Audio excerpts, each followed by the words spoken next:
வணக்கம்.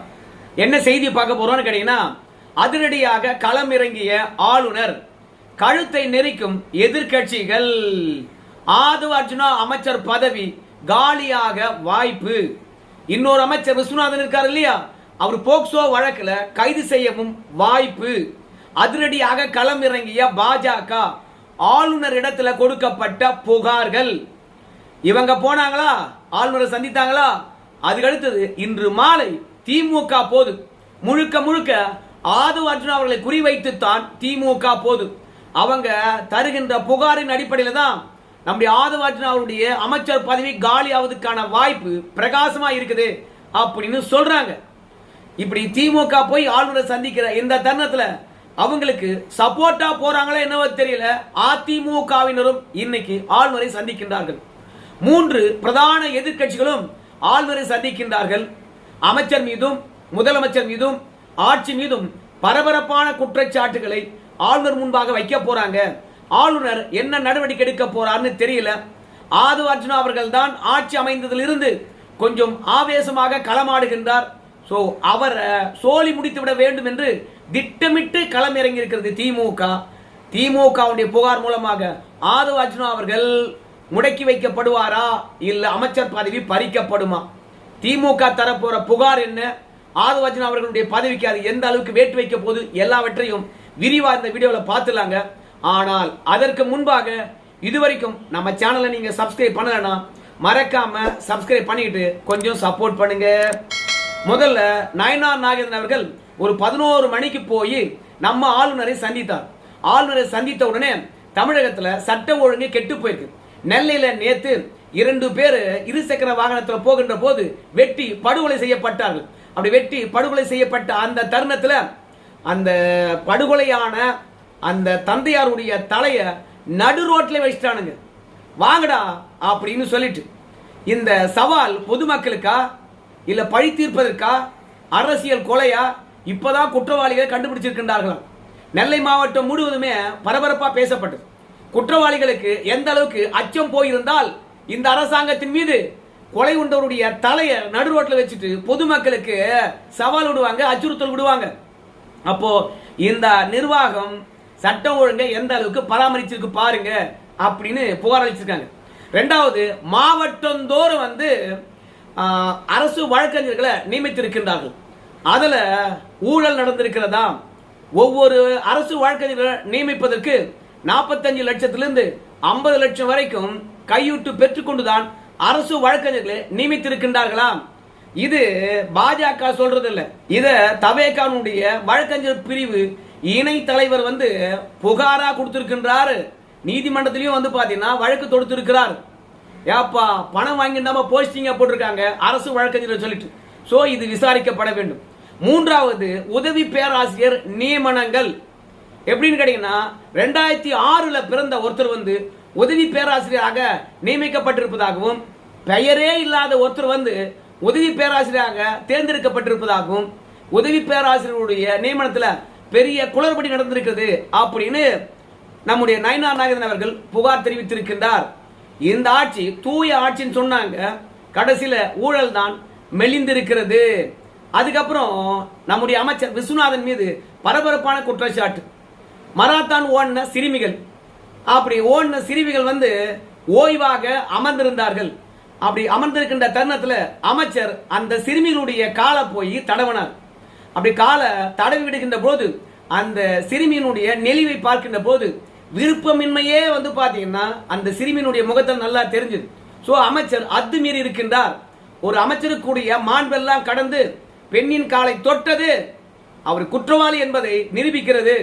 அவரை போக்சோ வழக்கில் கைது செய்ய வேணும் அப்படின்னு சொல்லிட்டு நயனார் நாகேந்திரன் அவர்கள் விஸ்வநாதனுக்கு எதிராக அதிரடியாக களமிறங்கி இருக்கின்றார்கள். நாம கூட பார்த்தோம் அந்த வீடியோவை.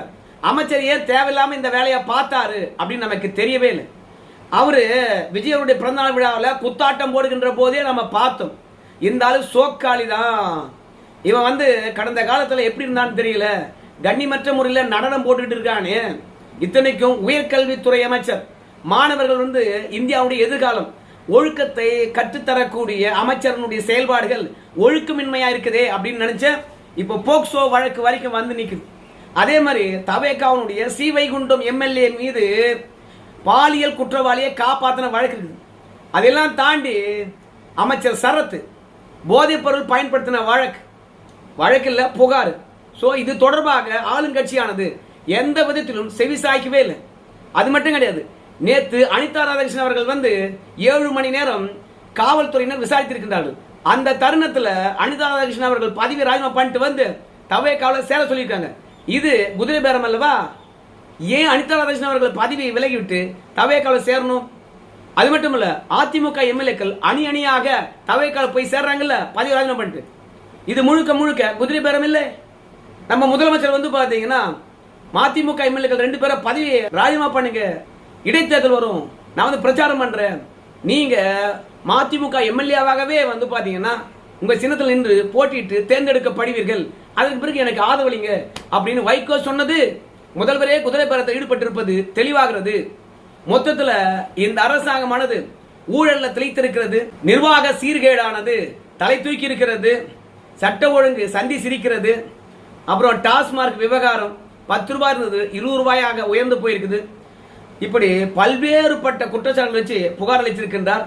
ஸோ ஆளுநரை பொறுத்த வரைக்கும் விஸ்வநாதன் அவர்களை பதவி விட்டு தூக்கணும்பா, விடவே கூடாதுப்பா அப்படின்னு சொல்லிட்டு விஸ்வநாதனுக்கு எதிராகத்தான் நயினார் நாகேந்திரன் அவர்கள் ஆணித்தரமான ஆதாரங்களை கொண்டு போய் கொடுத்திருக்கிறாரு.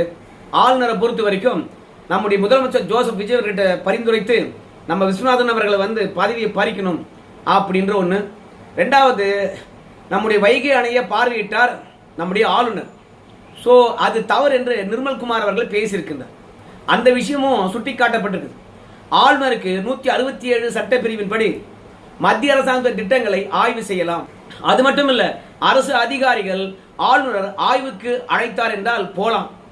அப்படி ஒரு சட்ட வழிமுறையானது இருக்கிறது. ஆனா ஆளுநர் ஆய்வு பண்றதுக்கு தவேகா இருக்கிறவங்களுக்கு நோவு தான். ஆனா சட்டமன்ற உறுப்பினராகவே இல்லாத தவேகாவுடைய தற்குறிகள் ஹாஸ்பிட்டல் போய் ஆய்வு நடத்துறாங்க. அதே மாதிரி பாத்தீங்கன்னா பள்ளிக்கூடத்தில் போய் ஆய்வு நடத்துறாங்க, அம்மா உணவகத்தில் போய் ஆய்வு நடத்துறாங்க. எங்கெல்லாம் மக்கள் பிரதிநிதிகள் இல்லாதவங்க போய் ஆய்வு நடத்தக்கூடாதோ அங்க ஆய்வு நடத்துறாங்க. அநியாயமா போயிட்டு விஜய் போட்டோ பள்ளிக்கூடத்தில் வேடான்னு சொல்லிட்டு அராஜகம் பண்றாங்க. அதெல்லாம் ஓகே. ஆனால் ஒரு அரசாங்கத்தால் நியமிக்கப்பட்ட ஆளுநர் ஆய்வு நடத்தக்கூடாதா? இன்னைக்கு ஜோசப் விஜய் அவருடைய அரசாங்கத்தை நியமித்ததே ஆளுநர் தான் சட்டப்படி. இப்படி அரசாங்கத்தினுடைய தலைவராக இருக்கிறவர் போய் ஆய்வு நடத்தக்கூடாதா? அவர் என்ன பண்ணாரு? ரெட் கிராஸ் கூட்டம் அங்க போய் வைகை நதியை பார்த்து என்னப்பா இப்படி இருக்குது, அரசாங்கம் செஞ்சா செய்யட்டும், இல்ல நாமளே செய்யலாம்பா அப்படின்னு சொன்னது அவங்களுக்கு குத்திச்சா? ஆளுநர் அந்த வார்த்தை விட சொல்லக்கூடாதா அப்படின்னு நம்ம நயினார் நாகேந்திரன் அவர்கள் இந்த தவேக ஆட்சி நடக்கக்கூடிய அநியாயங்களையும் விஸ்வநாதனுக்கு எதிராகவும் ஆளுநருக்கு அதிகாரம் இருக்கின்ற விஷயத்தையும் சுட்டிக்காட்டினாரு. இப்ப திமுக பொறுத்த வரைக்கும் ஆதவ அர்ஜுனாவுக்கு எதிராக களமிறங்கி இருக்கின்றார்கள். நேத்தே இறங்கிட்டாங்க. ஏன்னா ஆதவ அர்ஜுனா அவர்களை பொறுத்த வரைக்கும் அமைச்சரான பிறகு துணிச்சலா பேசிட்டே இருக்கிறாரு. வா, பிற கட்சியிலிருந்து ஆட்கள் வராங்க, தவேகாவில் இணைறாங்க. அந்த நிகழ்வுல நம்ம கரூரை பற்றி ஆதவ அர்ஜுனா அவர்கள் பேசுறாரு. அப்படி பேசும்போது என்ன சொல்றாரு? கரூர் கணக்கை தீர்க்காம விட மாட்டோம், காவல்துறை வைத்து 41 பேரை படுகொலை செய்திருக்கிறது திமுக அப்படின்னு சொல்லிட்டார். அப்போ காவல்துறை பாத்தீங்கன்னா 41 பேரை படுகொலை செய்ததா? திமுக கேட்பது ஒன்னே ஒண்ணுதான். நம்ம ஆதவ அர்ஜுனா அவர்கள் கரூர் படுகொலையில குற்றவாளியாக சேர்க்கப்பட்டிருக்கின்றாரா இல்லையா? உச்ச நீதிமன்றத்தில் வழக்கு நடக்குதா இல்லையா? ஓய்வு பெற்ற நீதியரசர் அந்த வழக்கை கண்காணிக்கின்றாரா இல்லையா? சிபிஐ ஆனது அந்த வழக்கை விசாரித்துக் கொண்டிருக்கா இல்லையா? ஆதவ அர்ஜுனாவும் முதல்வர் ஜோசப் விஜயும் டெல்லி சென்று சிபிஐ முன்பாக விளக்கம் அளித்து விட்டு வந்தாங்களா இல்லையா? அப்படி நீதிமன்றத்தில் இருக்கக்கூடிய வழக்கு தொடர்பாக ஒரு அமைச்சர் பொதுவெளியில பேசலாமா? தன் மீது குற்றமே இல்லை, காவல்துறை தான் இந்த 41 பேரையும் கொன்னது அப்படின்னு சொல்லிட்டு வழக்க திசை திருப்புறாரு, தவறான திசையை காட்டுறாரு. அதனால உச்ச நீதிமன்றத்திலே போய் ஏங்க குற்றவாளி என்று அந்த வழக்கில் சேர்க்கப்பட்டிருக்கக்கூடிய ஆதவ அர்ஜுனா அவர்கள் பொதுவெளியில கரூர் சம்பவத்தை பற்றி பேசுறாரு. ஆளுங்கட்சியா இருப்பதனால அந்த பழியை தூக்கி எங்க மேல போறாரு. முதல்ல அவரை விசாரிக்கணுங்க அப்படின்னு உச்ச நீதிமன்றத்தில் கரூர் வழக்கு நடக்குது இல்லையா? அதில் ஒரு இடையீட்டு மனுவை திமுக சொருக போகுது. ஒருவேளை இந்த வழக்கு தொடர்பாக எதற்காக நீங்க கருத்து தெரிவித்தீங்க, இது நீதிமன்ற அவமதிப்பு வழக்கு அப்படின்னு உச்ச நீதிமன்றம் எடுத்துக்கிச்சுன்னு வச்சுங்களேன், நம்ம ஆதவ அர்ஜுனா அவர்கள் பதவியை ராஜினாமா பண்ணிட்டு தான் வழக்கை எதிர்கொள்ள வேண்டும். உச்சநீதிமன்றம் விடவே விடாது. அது மட்டும் இல்ல, கரூரில் இருக்கக்கூடிய காவல்துறையினை பொறுத்த வரைக்கும் ஆதவ் அர்ஜுனா தெளிவாக சொல்றாரு, காவல்துறை வைத்து திமுக கொன்று விட்டதுன்னு சொல்றாரு. அப்ப காவல்துறை இந்த மரணத்துக்கு நாங்கள் காரணம் அல்ல அப்படின்னு ஒரு விளக்கம் அளித்திருக்கணுமா இல்லையா? அது மட்டும் இல்ல, அமைச்சர் ஆதவ் அர்ஜுனா அவர்கள் காவல்துறை மீது பழியெல்லாம் போடலைங்க, அங்க நடந்ததை கொஞ்சம் வேறு விதமா சொன்னாருன்னு சொல்லிட்டு ஏதாவது மழிப்பு இருக்கலாம். ஆனால் அந்த வழக்கில் சம்பந்தப்பட்டவர் என்று சொல்கின்றவர் நாங்கள் கணக்கை தீர்ப்போம் என்று சொல்லுகின்ற போது என்ன அர்த்தம்? 41 பேர் இறப்பதற்கு திமுக காரன் காரணம். அப்ப 41 திமுக காரனை கொன்னு நீங்க கணக்கை தீர்க்க போறீங்களா? நான் கேட்கல, திமுகவுடைய வழக்கறிஞர் பரந்தாமன் கேட்கிறாருங்கோ, இன்னைக்கு கூட பேட்டி அளித்தார். அதனால ஆதவ் அர்ஜுனா அவர்களை பொறுத்த வரைக்கும் குற்றச்சம்பவம் என்ன நடந்தது என்று தெரியாம திமுக மீது தொடர்ச்சியாக பழி போடுகின்ற தருணம் அவரை விடக்கூடாதுன்னு சொல்லிட்டு ஆளுநரை போய் சந்தித்து அவருடைய பதவியை பறிங்க, அவர் பதவி விட்டு எடுத்து விட்டு கரூர் வழக்கை விசாரிங்க, அப்பதான் நடுநிலையாக இந்த விசாரணை நடக்கும். இவர் அதிகாரத்தில் இருந்தார்னா சாட்சிகள் கலைக்கப்படலாம், காவல்துறை ஒழுங்காக கரூர் வழக்கு தொடர்பாக பேசாது. ஸோ ஆதவ் அர்ஜுனா அவர்களை பொறுத்த வரைக்கும் குற்றவாளியாக சேர்க்கப்பட்டிருக்கின்றார். முதலமைச்சர் பேசல, அந்த வழக்கில் சம்பந்தப்பட்டவங்க பேசல. ஆனா ஆதவ் அர்ஜுனா அவர்கள் எல்லா மேடையிலும் திமுக சம்பந்தப்படுத்தியோ இல்ல காவல்துறை சம்பந்தப்படுத்தியோ இந்த கரூர் வழக்கை பற்றி பேசிட்டே இருக்கின்றார். அந்த கரூர் சம்பவத்துக்கும் திமுகவுக்கும் எந்த விதத்திலும் சம்பந்தம் இல்லை. வழக்கில் திமுக பேர் சேர்க்கப்பட்டிருக்குதா? சோ அதில் தப்பு இருந்தா, திமுக சம்பந்தப்பட்டிருந்தா நீதிமன்றம் உத்தரவிட்டா நாங்க அங்க போவோம். இல்லாத ஒன்றை ஏன் எங்க மீது திணிக்கிறீங்க அப்படின்னு ஆதவ் அர்ஜுனாவுக்கு எதிராக சட்டம் ஒழுங்கு கெட்டு போயிருக்குல்ல, அதுக்கு எதிராக அதிமுக எம்எல்ஏக்களை சாரசாரியாக பதவி ராஜினாமா பண்ணிட்டு தவேகால இணைக்கின்ற விஷயமாக திமுக போய் சந்திக்குது ஆளுநர்கிட்ட. ஆளுநர்கிட்ட திமுக போச்சுனாவே நிச்சயமா ஆபத்து ஆளுங்கட்சிக்கு, அது எல்லாருக்குமே தெரியும். அது மட்டும் கிடையாது, ஏற்கனவே முதல்வர் வைகோ அவர்களுடைய எம்எல்ஏவை ராஜினாமா பண்ணுங்க, நாங்கள் இடைத்தேர்தலில் நிற்க வச்சு வெற்றி பெற வைக்கிறோம் அப்படின்னு சொல்லிட்டு சொன்னதாக வைகோ அவர்கள் ஓப்பன் ஸ்டேட்மெண்ட் தந்தார்ல. குதிரை பேரம் நிகழ்ந்திருப்பதற்கான ஆதாரம் தெளிவா தெரிஞ்சு போச்சு. அப்போ முதல்வர் மீது நடவடிக்கை எடுக்கணும் அப்படின்னு சொல்லிட்டு ஆன்லைன் மூலமாக ஆளுநருக்கு கம்ப்ளைண்ட் கொடுத்தாங்க. இப்போ நேரடியாக போய் அந்த புகாரை அளிக்க போறாங்க. குதிரை பேரம் நடந்ததுக்கான மிகப்பெரிய அத்தாட்சி நம்ம ஏற்கனவே தொடக்கத்திலேயே சொன்னோம். அனிதா ராதாகிருஷ்ணன் அவர்களை அழைத்து சென்று விசாரணை என்ற போர்வில பதவியை ராஜினாமா பண்ணிட்டு தவேகால இணைங்க அப்படின்னு சொல்லியிருக்காங்க, சொன்னார் இல்லையா? சோ அதுதான் நம்ம அனிதா ராதாகிருஷ்ணன் அவர்கள் வெளிப்படையான ஆதாரமாக குதிரை பேரத்துக்கு முன்னின்று நிற்கிறாரு. அதனால் அனிதா ராதாகிருஷ்ணன் அழைச்சிக்கிட்டே போய் யாரு பதவி விலகி சொல்லிட்டு தவேகால சேர சொன்னாங்க, என்ன ஆஃபர் கொடுத்தாங்க? ஒரே ஆஃபர் தான், நீங்க பதவி ராஜினாமா பண்ணிட்டு கட்சியில் சேர்ந்தீங்கன்னா எந்த வழக்கும் இருக்காது. ஸோ இது ஒரு நவீன குதிரை பேரம். இந்த விஷயங்கள்லாம் எடுத்துக்கிட்டு தான் ஆளுநரை போய் சந்திக்க போறாங்க. அனிதா ராதாகிருஷ்ணன் அவர்களே தைரியமா சாட்சி சொல்வதனாலும் பொது வழியிலே பேட்டி அளித்திருப்பதனாலும் நம்ம ஆதவ் அர்ஜுனா அவர்களும் இந்த தவேக அரசாங்கமும் ஆபத்தில் இருக்குது அப்படின்னு மட்டும் தெளிவா சொல்லலாம். அதுக்கப்புறம் அதிமுக எம்எல்ஏக்கள் தான் சாரசாரியா போறாங்க. அவங்க கண்டிப்பாக கொறடா உத்தரவை மீறி பிற கட்சிக்கு வாக்களித்தவர்கள், சோ கட்சி தாவல் தடை சட்டம் பாயும் என்று தெரிந்த பிறகு மன்னிப்பு கடிதம் எழுதி கொடுத்தவர்கள், நாங்க இனிமே எந்த தப்பும் பண்ண மாட்டோம் என்று உறுதியளித்தவர்கள் இப்போ வேற கட்சிக்கு ராஜினாமா பண்ணிட்டு போறாங்கன்னா நிச்சயமாக அங்க குதிரை பேரம் நடந்திருக்கிறது.